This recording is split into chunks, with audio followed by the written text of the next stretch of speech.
In this example, we'll work on factoring out the polynomial. Now remember, factoring is the exact opposite of multiplication. So instead of distributing a number or variable into our expression, we'll be taking out numbers and variables. So let's have a look at our first question. We have 3a cubed b plus 27ab squared minus 9a squared b squared. So let's start with taking out one of the numbers. We have 3, 27, and 9. So what's the highest factor of each of these numbers that we can take out? Well, that would be 3. 3 can go into 3, 3 can go into 27, and 3 can go into 9. So let's take out a 3 from our polynomial. Again, when we take out a number, we want to write it before our brackets. So when we take out a 3 from 3a cubed b, it's the same as dividing by 3. So 3 divided by 3 just leaves us with 1, so we're left with a cubed b. Now let's take a 3 out of 27ab squared.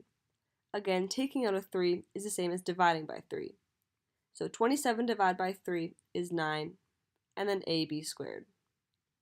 Now let's look at our 9a squared b squared. Again, let's divide by 3, and 9 divided by 3 is 3, so we're left with 3a squared b squared. Now let's work on our variables. Let's start with our a. We have an a cubed, an a, and an a squared. So what's the smallest factor of a that we can take out from each portion? Well, that would just be a. So let's take out an a. Again, we're going to write that before our brackets. So we have a cubed b, and taking out an a is the same as dividing by a. So when we divide by a, we want to subtract the exponents. So we have a to the power of 3 minus 1, which is a squared b. Now we have 9ab squared, and we're taking out an a, so that's 9ab squared over a, so the a's just cancel out, and we're left with 9b squared. Now we have 3a squared b squared, which is the same as dividing by a, so again we're going to subtract our exponents of a squared minus 1, which is just 3 to the power of a b squared.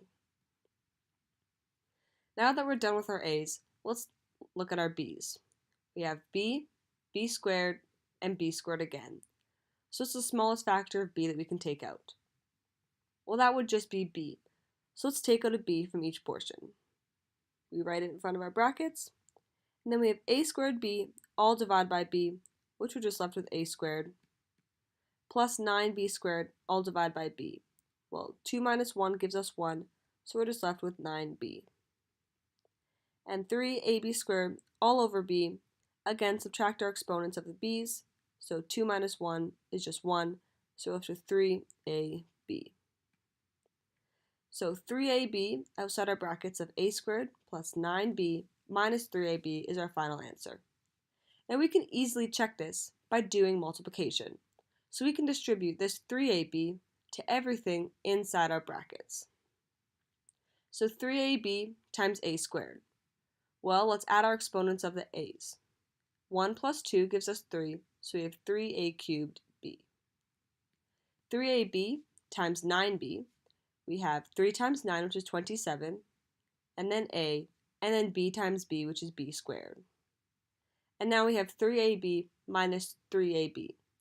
Well, 3 times 3 is 9, a times a is a squared, and b times b is b squared. So let's see if this matches our original question. We have 3a cubed b, which matches, plus 27ab squared, which matches, minus 9a squared b squared, which matches as well. So our final answer of 3ab a squared plus 9b minus 3ab is correct.